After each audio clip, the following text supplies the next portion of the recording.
everyone and welcome back to my true crime channel. Today I want to discuss Candus's interview with the ex-homicide detective from the interview room and how I spotted and was quite shocked when Candus let slip the very first line of the 911 call in her daughter Summer Wells' disappearance. So I'm sure that most of you that are following Summer Wells' case watched this interview last night. I was quite shocked by what came out. I know a lot of people are now, from what I can see in comments and looking at other people's channels, a lot of people are now believing Candus, thinking that she's not involved. However, I've got to be really honest, I can't say that I feel the same way.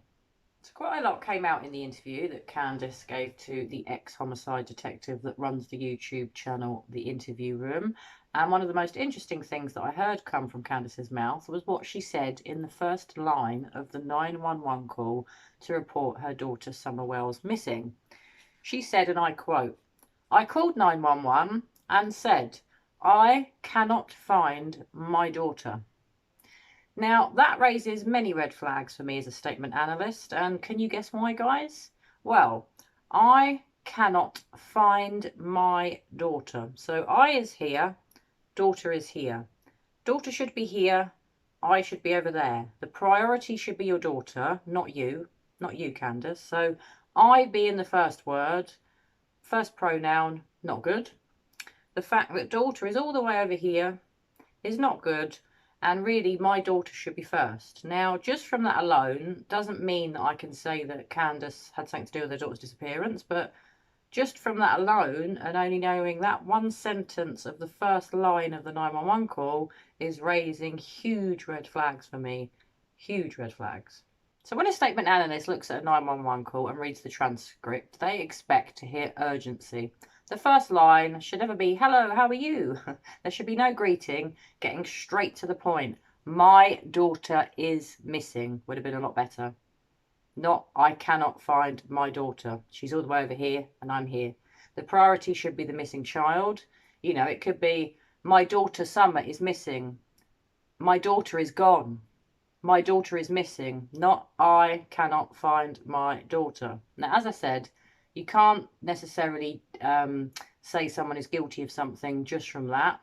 But what I'm going to be really interested once this case is solved is to hear this 911 call from Candus so that I can analyse it in full, to read every single line of it, see what else she says, and see if Summer becomes her priority later in the call, which I doubt.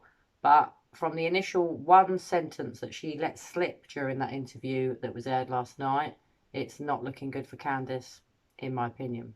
So there were a lot of things that came out of that interview, and I'm going to do a separate video just discussing some of the things that I heard. She contradicts everything that Hunter said. Everything Hunter said she didn't agree with. You know, she says certain things that he said were a lie. All of it doesn't add up. None of it makes sense. And I've got to be honest, I didn't feel sorry for Candus after watching the interview. I felt towards the end of the interview, her body language changed from open to completely defensive. She went from, you know, seemingly being okay talking to the detective or the ex-detective from the interview room, the channel, but towards the end, she clearly didn't want to talk to him anymore. She became very clammed up. If you watch that interview on mute, which I know might be a bit annoying for almost 40 minutes with no sound, but do it if you get time, because her body language can be seen and read much more easily when you're not listening to any audio, and she definitely gets very much on the defensive towards the end of the interview. So there were many other things that were red flags to me, and as I said, I'm going to cover that in another video, but I wanted to do a video on this alone, the fact that Candus let slip that very first line of the 911 call that none of us have been able to hear. The only thing that we have had access to on YouTube is the dispatch call, which you can hear two sort of, I'm presuming, different police officers speaking about the house, what time Summer's disappeared, what she looks like, that kind of thing. And it's mentioned that her mother, Candus, had gone for a walk when she went missing. And if you think back to that very first interview that Candus did, she goes on this big tangent about how she doesn't go for walks in the local area because there's coyotes and bears and snakes. But no one in that interview asked her whether she went for a walk. She offers up the information. And if you watch one of my very first videos on this, this was before we knew what this dispatch call said. I noted that was weird. I remember thinking, and I said it in my very first video, or one of my very first videos on this, why is she bringing up not going for a walk when no one asked her about going for a walk? Really weird. And perhaps she did go for a walk. So as I said, guys, I'm going to be really interested to get my mitts on this 911 call as and when it's released, which I presume isn't going to happen until this case is solved and the investigation is no longer an ongoing one or an active one. But just to know that the way she worded that was, I cannot find my daughter, and daughter's way over here. Priority is me. I shouldn't be that way. You know, most mothers of missing children, it would be, my daughter is missing. Summer, my daughter is missing. My daughter Summer is missing. My daughter is gone. My daughter Summer is gone. Not, I cannot find my daughter. Daughter's way too far over here for my liking. Way too far.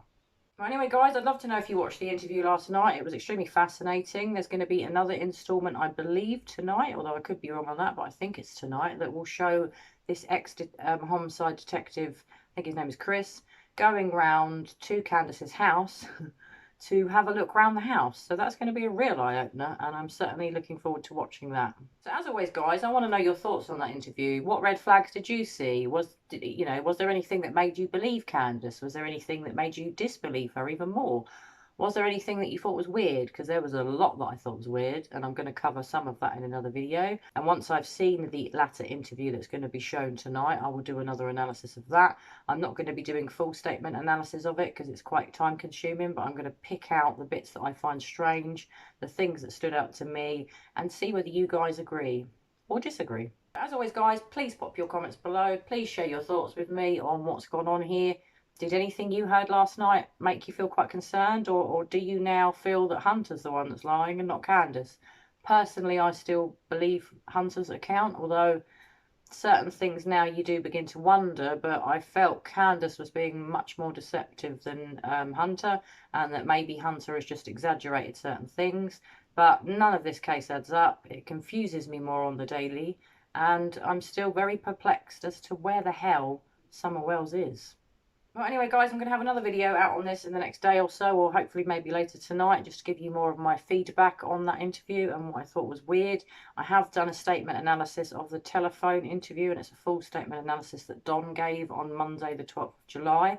I hope to have that out for you in the next couple of days, and apologies it's taken me till now to get it done.